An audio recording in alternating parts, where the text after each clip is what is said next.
যুগান্তর ধরে হাজার হাজার বছর ধরে ভারতবর্ষ এক থেকেছে। গঙ্গা, যমুনা, গোদাবরী সমস্ত নদীর মাধ্যমে গোটা ভারতবর্ষকে এক রাখার যে চেষ্টা আমাদের পুজোর মন্ত্রে পর্যন্ত প্রতিফলিত হয়, সেইটাই আবার জাগরণ ঘটেছে। যেমন কুম্ভে কোটি কোটি লোক গেছে, আজকে কয়েক লক্ষ মানুষ গত কয়েকদিন ধরে এখানে স্নান করছে, পবিত্র মা গঙ্গার মধ্যে অবগাহন করছে। এবং বাংলাতে আবার বাংলার যে সংস্কৃতি, তার পুনর্জাগরণ ঘটেছে। তাকে হিন্দুত্ব বলুন বা অন্য কোনো নাম বলুন, কারণ হিন্দুত্ব এই শব্দ একজন বাঙালির দেয়া। অনেকেই হয়তো জানেন না যে বীর সাভারকর প্রথম হিন্দুত্ব শব্দ ব্যবহার করেনি, হি পপুলারাইজড ইট। কিন্তু হুগলির একজন ব্যক্তি, তিনি চন্দ্র বোস, তিনি প্রথম এই হিন্দুত্ব শব্দ তার রচনায় ব্যবহার করেন। হুগলিতেই সেটা হয়েছে, হুগলির মানুষের দ্বারাই হয়েছে। তাই আমার মনে হয় সেই হিন্দুত্বের আবার জাগরণ হচ্ছে। দেখুন, এখানকার সাংসদ সিনেমা আর্টিস্ট, এদেরকে তৃণমূল কংগ্রেস রাজনীতিতে আনে মাঝে মাঝে ভোট জেতার জন্য। ভোট জেতা এদের কাজ। এদের সাথে হুগলির সাধারণ মানুষের কোনো যোগাযোগ নেই, বাংলার সাধারণ মানুষের সেন্টিমেন্টেরও যোগাযোগ নেই। তো স্বাভাবিকভাবে উনি ওখানে প্রশংসা করেছেন, কারণ ওখানে ব্যবস্থা সত্যিই প্রশংসা করার মতো। এটা জায়গা নেই, যেই যাবে তাকেই প্রশংসা করতে হবে। এত কোটি কোটি মানুষ আসছে মহাপ্রয়াগে, সেটা সত্যি প্রশংসার যোগ্য। সেই জন্য এখানকার সাংসদ না চাইতেও সত্যি কথা বলে ফেলেছে। সেই জন্য পার্টি থেকে ওনাকে কানমলা দিয়েছে, সেই আগেই হয়তো উনি স্নান করেন। দেখুন, তৃণমূল বেশ কিছু প্রশ্ন তুলেছিল, তৃণমূলের সাংসদরা আমাদের অভিষেক ব্যানার্জি থেকে, অর্থাৎ আমাদের রাজ্যের সাংসদ অভিষেক ব্যানার্জি থেকে কল্যাণ ব্যানার্জি পর্যন্ত। তো অর্থমন্ত্রী তার উত্তর দিয়েছেন শুধুমাত্র। তথ্য তো আমাদের কাছে আছে, কাগজ আমাদের পক্ষে বলছে। আমরা এখনও বলছি চুরি বন্ধ করুন, আবাস যোজনার ক্ষেত্রে ওরা বন্ধ করুন।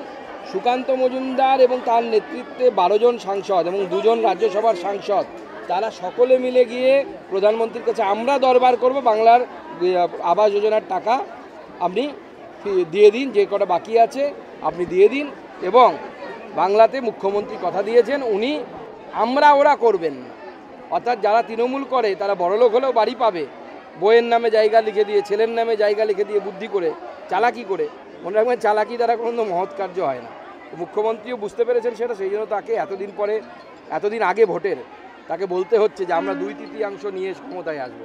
তার মানে মনে সন্দেহ জমেছে সাধারণ মানুষের, শুধু চাল নয়, চাল, সবজি, তরিতরকারি সমস্ত কিছুতে। এবং মনে রাখবেন, অনেক জিনিস অন্য রাজ্য থেকে আসে, অনেক জিনিস আমাদের রাজ্যের এক জায়গা থেকে আরেক জায়গায় যায়। এক একটা জেলা থেকে আরেকটি জেলায় এই পণ্য নিয়ে যাওয়ার জন্য রাস্তার ধারে তৃণমূল কংগ্রেসের নির্দেশে, সরকারের নির্দেশে, পুলিশের মাধ্যমে যে তোলাবাজি হয়, এই তোলাবাজির জন্য দাম বেড়ে যাচ্ছে। শুধু তাই নয়, আমি উত্তরপ্রদেশ থেকে ঘুরে এলাম, উত্তরপ্রদেশের তুলনায় এখানে পেট্রোল ডিজেলের দাম অনেক বেশি। তার ফলে প্রতি কিলোমিটার আমাদের আলু থেকে শুরু করে, পটল থেকে শুরু করে যা ট্রান্সপোর্ট হচ্ছে, যা পরিবহন ব্যবস্থার মাধ্যমে যাচ্ছে, চাল, প্রত্যেকের উপরে এক্সট্রা করে টাকা দিতে হচ্ছে। সাধারণ মানুষের জীবন ওষ্ঠাঘাত। মুখ্যমন্ত্রী তো শুধু মাদ্রাসা তৈরি নিয়ে ব্যস্ত, 600 মাদ্রাসা করবেন, এটা হচ্ছে অ্যাচিভমেন্ট একটা সরকার। সাই সংস্থা থেকে আমাদের প্রচুর ডিজাস্টার ম্যানেজমেন্টের কিছু অনেক কি বলে ভলেন্টিয়ারদের দেয়া হয়েছে, যারা ক্রাউড ম্যানেজমেন্ট করে, মেনলি তাদের এক্সপার্টিজ আছে। আর তাছাড়া আমাদের তো আছে এবার প্রশাসনও, আগেরবার যেমন প্রশাসনের সেরকম সহায়তা পায়নি, এবছর সৌভাগ্যক্রমে প্রশাসন থেকে যথেষ্ট সাহায্য পাওয়া যাচ্ছে। তো সেই জন্যে সব কিছু সুষ্ঠুভাবেই হচ্ছে এবং হয়ে গেল। আজকের যে সবথেকে বড় অনুষ্ঠানটি ছিল সকালে শোভাযাত্রা, যেটাকে জুলুস বলা হয়, নাগা সাধু এবং অন্যান্য সাধুদের, সেটা সকালবেলায় নির্বিঘ্নে হয়ে গেছে। এবং স্নানটা, যেটা সবথেকে বেশি পবিত্র সময়, অমৃত স্নান, আমাদের যেহেতু সপ্তর্ষি ঘাট খুবই ছোট সংকীর্ণ ঘাট, তো সংখ্যা একটু থেকেই যায় এখানে ভিড়ের জন্যে, লক্ষাধিক লোক মানুষ এসেছেন। তো যাই হোক, প্রশাসন থেকে এবং আমাদের ভলেন্টিয়াররা নানাভাবে চেষ্টা করে মোটামুটি যে বড় যে ঢেউটা, সেটা সমাপন হয়েছে। এখনও বহু লোক এখনও পর্যন্ত আসছেন, কারণ সন্ধে অবধি এখানে স্নান যোগ রয়েছে। আমি এখনও স্নান করার সুযোগ পাইনি, করব আশা করছি যত তাড়াতাড়ি সম্ভব। তো নির্বিঘ্নে হচ্ছে সব কিছু, মা গঙ্গার কৃপায়, মহাদেবের কৃপায়। দেখুন, বাধাবিঘ্ন সব কাজেই থাকে। গেল বছর প্রশাসনের সহায়তা যেটা পাইনি আমরা, ঠিকমতো বলেছি, অনেক দেরিতে আমাদের পারমিশন করা হয়েছে, তার জন্য অনেক কিছু অসুবিধে হয়েছিল আমাদের। এবারও কিন্তু খানিকটা তাই হয়েছিল। খানিকটা তাই হয়েছিল, কিন্তু পশ্চিমবঙ্গ সরকার সদর দপ্তর থেকে নির্দেশ আসার পর থেকে আমরা মনে হয় এখানকার প্রশাসনও পূর্ণ সহযোগিতা করছেন, এখানকার ডিস্ট্রিক্ট ম্যাজিস্ট্রেট, এসডিও এবং পৌরসভা। তো এবার মোটামুটি আমরা সকলের সহযোগিতায় আরও ভালোভাবে করতে পারছি। গেল বছর অনেক বাধা বিপত্তি এবারও ছিল না তা নয়, কারণ এখানেও নানা রকম লোকে নানা রকম কথা বলছিল যাতে মেলাটা ছোট করে হয়, অনেকে চেষ্টা করেছিল, কিন্তু মেলা তো ছোট হবে না, মেলা তো এখন বাড়তেই থাকবে, এই কুম্ভ এখন বাড়তেই থাকবে এবং প্রশাসনকে সেই জন্যে তার জন্য আগে 1 বছর আগে থেকে প্রিপারেশন নিতে হবে। এবং এই যে ছোট ঘাট রাস্তাঘাট ছোট, সেগুলো তো সব আমাদের করাতে হবে। সেই জন্য প্রশাসনের কাছে, রাজ্য সরকারের কাছে, কেন্দ্রীয় সরকারের কাছে আমাদের অনুরোধ যে এই ত্রিবেণীকে আপনারা ভালো করে গড়ে তুলুন, এখানে একটা বড় বাণিজ্য কেন্দ্র হবে, সেটা মানুষের রুজি রোজগারেরও বাড়বে। এটা সব প্রশাসনের সমস্ত শ্রেণীর প্রশাসনকে আমরা অনুরোধ করব। পুণ্যার্থী যারা আছেন আমরা তাদের অভিনন্দন জানাই, তারা আসার জন্য তাদেরকে ধন্যবাদ জানাই। আমরা গর্বিত যে আপনারা যারা প্রয়াগরাজ যেতে পারেননি, এই ত্রিবেণী দক্ষিণ প্রয়াগ ত্রিবেণীতে আপনারা আসতে পেরেছেন, তার জন্য আমরা গর্বিত, খুশি যে আপনাদের সেবা করতে পারছি। কুম্ভ তো প্রত্যেক বছর হবে, এখানেকে অনুকুম্ভ বলা হয়, প্রত্যেক বছরই এই কুম্ভ আমাদের হবে এবং সেই এখনও পর্যন্ত 3 দিনের হয়, এমন একদিন হয়তো আসবে যে আমরা আরও বড় করে করব।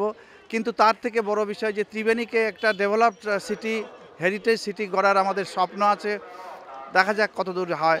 অলরেডি এখানে পর্যটনের একটা কেন্দ্র হয়ে উঠতে চলেছে এবং এখনও পর্যন্ত ত্রিবেণীতে ভালো হোটেল কিছু নেই, কিছু লজ আছে।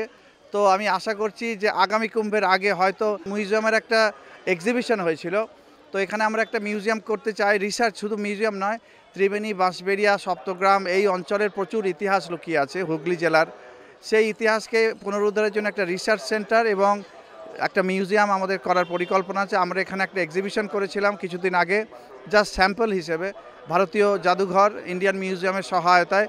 তো আমরা আবার এটাকে এবছরই আমাদের উদ্বোধন করার ইচ্ছা ছিল, কিন্তু সময়ের অভাবে হলো না। ফিরে পেয়ে গেছে অলরেডি, ত্রিবেণী অলরেডি ঐতিহ্য ফিরে পেয়ে যাই, তো সামনে প্রমাণ, এত জনসমাগম। কিন্তু এবার এখানে কিছু শিক্ষা কেন্দ্র করতে হবে, কিছু তবেই এটা আরও হবে। আমরা একটা সেন্টার ফর বাংলা স্টাডিজ একটা করার চেষ্টা করছি, কয়েকটা কলেজে আমরা এখানে বাংলার যে হারিয়ে যাওয়া যে বিভিন্ন শিল্প, সেগুলোকে আবার বাঁচিয়ে তোলার জন্যে আমরা একটা কিছু প্রোগ্রাম করতে চাই। তো আমরা চেষ্টা করছি যে সব মিলিয়ে একটা সাংস্কৃতিক জাগরণও ঘটুক, আধ্যাত্মিক জাগরণ সঙ্গে সঙ্গে সাংস্কৃতিক জাগরণ এবং বৈষয়িক বাণিজ্যিক জাগরণও হোক।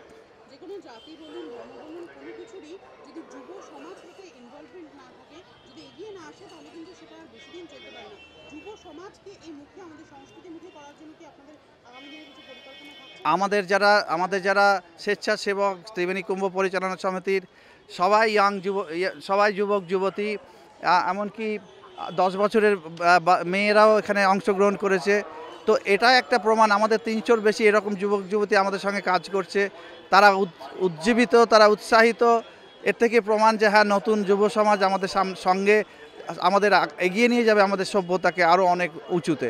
এই পবিত্র ভূমিতে আমি এসেছি গত কয়েকদিন আগে। আমি মহাপ্রয়াগে ছিলাম, 9 তারিখে আমি আমার পরিবারকে নিয়ে মহাপ্রয়াগে ছিলাম, সেখানে মহাকুম্ভে স্নান করেছি। আজকে বাংলার কুম্ভ এই ত্রিবেণীতে স্নান করলাম। মা গঙ্গার আশীর্বাদ আপনারাও নিশ্চয়ই নিয়েছেন এবং মা গঙ্গার আশীর্বাদে আগামী দিনগুলো আমাদের সকলের সুন্দর এবং ভালো হয়ে উঠুক। 700 বছর পর ত্রিবেণীতেই কুম্ভ।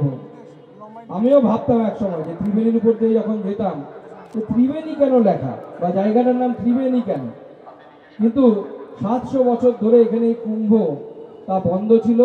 আমি কাঞ্চনদাকে ধন্যবাদ জানাবো, বহু বছর ধরে আমেরিকায় থাকেন, বস্টনে থাকেন, কিন্তু তারপরেও বাংলার সংস্কৃতিকে তিনি ভোলেননি, বাংলার কুম্ভকে তিনি পুনর্জাগরণ করেছেন এবং সেই পুনর্জাগরণের মধ্য দিয়ে আমরা এই ঐতিহ্যকে আবার ফিরে পেয়েছি। বঙ্গকুম্ভ মেলার একটা দীর্ঘ ইতিহাস আছে। এখন থেকে 700 বছর আগে বাংলার এই ত্রিবেণী সঙ্গমে কুম্ভ অনুষ্ঠিত হতো, কিন্তু কুম্ভ মানে কুম্ভ মেলা নয়, কুম্ভ সংক্রান্তির স্নান। বোধহয় কোথাও কোথাও আমরা এই কুম্ভ সংক্রান্তি শব্দটাকে খানিকটা টুইস্ট করে সত্যের কিছু অপলাপ করছি। এটা মাথায় রাখতে হবে। যে কুম্ভমেলা প্রয়াগে, হরিদ্বারে, নাসিকে, উজ্জয়িনীতে হয় সেই কুম্ভমেলা এই কুম্ভমেলা নয়। এখানে প্রতি বছর কুম্ভ স্নান হবে, সেটা হচ্ছে সংক্রান্তি বিহিত স্নান। আর মাঘ মাসের শেষ দিনটাকে বলা হয় মাঘী সংক্রান্তি বা কুম্ভ সংক্রান্তি। সেই কুম্ভ সংক্রান্তি উপলক্ষে যে স্নান সেটাই হচ্ছে কুম্ভ স্নান। সেই স্নান এখানে অনুষ্ঠিত হচ্ছে। একে হরিদ্বার, প্রয়াগ, নাসিকের সঙ্গে জড়িয়ে একটা আধ্যাত্মিক কেলোরকাণ্ড ঘটানোর কোনো মানে হয় না। এই কুম্ভমেলার বিশেষত্ব। প্রতি বছর এই কুম্ভ সংক্রান্তির স্নান হবে, কেননা সূর্যের যে রাশি গণনা সেই অনুযায়ী প্রতি বছরই মাঘের সংক্রান্তিতে সূর্যের রাশি পরিবর্তন হয়, মকর ছেড়ে সূর্য প্রবেশ করে কুম্ভ রাশিতে। এই জন্য এই দিনের যে স্নান সেটাকে বলা হয় কুম্ভ সংক্রান্তির স্নান। আর দ্বিতীয় বৈশিষ্ট্য হচ্ছে এই দিনে সচিমা নিমাইকে নিয়ে এই ঘাটে স্নান করেছিলেন, মাঝের চরে, কল্যাণীর এই চরে স্নান করেছিলেন। স্বভাবতই গৌরাঙ্গ প্রিয় বাঙালি, গৌরাঙ্গের গুণগানে বিভোর বাঙালি, বাঙালির হৃদয়ের ধন যে গৌরাঙ্গ, তার স্মৃতির সঙ্গে জড়িত হয়ে যাওয়াতে এই মেলার একটা আলাদা গুরুত্ব আছে বাঙালির হৃদয়ে এবং আপামর ভক্তদের কাছে। সে ভক্তরা শুধু বৈষ্ণব ভক্ত নয়, ভক্তি আন্দোলনের সঙ্গে মানুষের সঙ্গে জড়িত হয়ে রয়েছে যে ধর্মাচরণ, তার সঙ্গে। স্বভাবতই অন্য কুম্ভগুলোর সঙ্গে এই কুম্ভের একটা মৌলিক পার্থক্য আছে। এই সমস্ত মেলা বা এক জায়গায় হওয়া, তার নেপথ্যে একটাই কারণ থাকে, সেটা হচ্ছে ঐক্যমত্য। বিভিন্ন দেশ, বিভিন্ন প্রান্ত, বিভিন্ন মানুষ একাকার হয়ে যায় একটা মেলায় এসে। যেমন বই মেলাতে গিয়ে আমরা দেখি কত মানুষ একাকার হয়ে গেছে। বই মেলাতে শুধু মেলা বই থাকে তা তো নয়, অনেক অনেক বই আছে তা তো নয়, সেখানে বইগুলো মেলা থাকে, খোলা হয়ে থাকে। ঠিক তেমনি এই বঙ্গকুম্ভে বা যে কোনো মেলাতে মানুষ তার হৃদয়টাকে মেলে ধরে। স্বভাবতই সেই মেলে ধরা হৃদয়গুলো যদি একত্রিত হতে পারে, সমাজের অনেক কলুষতা দূর হয়ে যাবে। প্রথমেই আমি ধন্যবাদ দেব প্রশাসনকে। আমাদের যেভাবে ওনারা সহায়তা করেছেন আমরা ভাবতে পারিনি। কারণ দমকল বলুন, পুলিশ প্রশাসন বলুন, মিউনিসিপ্যালিটি বলুন, প্রত্যেকের নাম করে, শিল্পীদি, আদিত্য নিয়োগীদা, প্রত্যেকে যেভাবে হেল্প করেছেন সেটা অভাবনীয়। আর কালকের যে ভিড় হয়েছে সেটা প্রয়াগরাজের একটা ছোট রূপে রূপান্তরিত হয়েছে। কালকে এখানে ডিজাস্টার ম্যানেজমেন্ট ছিলেন, তারপরেও যে ভিড় সামলাতে পারে না। হয়তো আমিও ডুবে যাচ্ছিলাম কালকে, হয়তো শুনেছেন, প্রচণ্ড ভিড় ছিল, নামা যাচ্ছিল না। এবং রাত্রিবেলা যে গঙ্গা আরতি হয়েছে, দৈনন্দিন গঙ্গা আরতি যেমন এপাশে হয়েছে, তারপরেও একটা লঞ্চ সঙ্গমে নিয়ে গিয়ে সেই আরতি হয়েছে। এটা আমরাই বলবো আপনাদের সবাইকার আশীর্বাদ, সাধারণ মানুষের আশীর্বাদ, এই আশীর্বাদ যদি থাকে তাহলে আমরা প্রত্যেকবার এই মেলাটা এইভাবেই করব। আরও দিন দিন বেড়ে যাবে, কমবে না, বেড়ে যাবে, এইটুকুনি বলতে পারি। হ্যাঁ, খুবই ভালো লাগছে।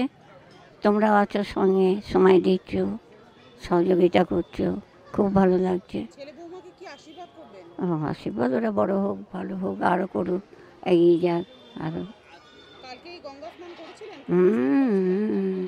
কাল এরকম সময় করলাম, জায়গা ঢুকতে পারিনি, দিয়ে না দেরি কে একজন নিয়ে গিয়ে চান করিয়ে নিয়ে এলো।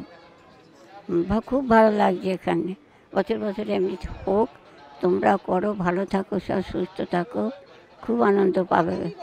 আজকে একটু কীরকম একটু উদাসীনতা লাগছে যে কুম্ভ এত সারা বছর অপেক্ষা করে আজকে কুম্ভের শেষ, এই বছরের 2025 সালের বঙ্গীয় ত্রিবেণী কুম্ভ মহোৎসবের আজকে অন্তিম দিন এবং বহু সাধু সন্ত এসেছিলেন, তাদের পদধূলিতে আবার ত্রিবেণী অনেক পুণ্য অর্জন করলো। আর আজকের এই যে সান্ধ্যকালীন একটা পরিবেশ, বহু মানুষ অপেক্ষা করে আছেন যে আরও কিছু স্বামীজিদের কাছে কিছু বক্তব্য শুনবেন, গুরুদের কাছে, তারপর আমাদের একটা সাংস্কৃতিক অনুষ্ঠান হবে। তো সব মিলিয়ে একটা মিশ্র অনুভূতি যে আজকেই শেষ দিন এবং অনুষ্ঠান শেষ হচ্ছে। দেখুন, এই যে আধ্যাত্মিক কাজ, এই কাজের যে একটা আত্মিক ব্যাপার থাকে, যদি সহধর্মিণী সমভাবে যদি সেই আধ্যাত্মিকতার মধ্যে যুক্ত না হয় তাহলে পূর্ণ হয় না, যেই হোক, পুরুষই হোক আর স্ত্রী হোক। তো আমার সৌভাগ্য হচ্ছে পূর্ণ বছর, কারণ 144 বছর বাদে মহাকুম্ভ হচ্ছে। আমরা তো প্রতি বছর করি অনুকুম্ভ এবং তার চতুর্থ বৎসর এবার। তো আমরা এমনি অ্যাডই দিয়েছিলাম এবং আমি আমার ফেসবুকে লিখেও ছিলাম, যারা ওই মহাকুম্ভে যেতে পারেন না বা পারছেন না কোনো কারণে, তারা অন্তত আমাদের এখানে অবগাহন করে পুণ্য অর্জন করুন। গঙ্গা তো এখান থেকেই আসছেন এবং আমাদের এটাও ত্রিবেণী, ওটা উত্তর প্রয়াগ, আমাদের দক্ষিণ প্রয়াগ, অতএব একই পুণ্য। সেই জন্যে তোমার এই ঐতিহাসিক বৎসর, ঐতিহাসিক মেলা এবং পুণ্যার্থীরা, আর সেই জন্যই পুণ্যার্থীদের ঢল নেমেছে এবং এটা উত্তরোত্তর বৃদ্ধি পাচ্ছে। শুভেচ্ছা যে আপনারা যেভাবে এই অনুকুম্ভকে আস্তে আস্তে বড় করে তুলছেন বা নিয়ম শৃঙ্খলা বজায় রেখে এখানকার মানুষ যেভাবে এই স্নান পর্বটাকে মানে আস্তে আস্তে বঙ্গ থেকে ভারত ছাড়িয়ে পৃথিবীর মানচিত্রে পৌঁছে দিচ্ছে, তার জন্য শুভেচ্ছা, ভালোবাসা এবং প্রণাম।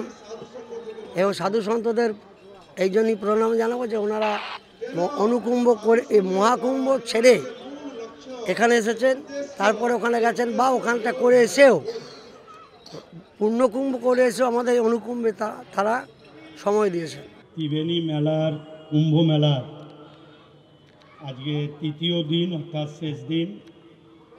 এই শেষ দিনে আগত পুণ্যার্থীদের সকলকেই শ্রদ্ধা সম্মান জানাই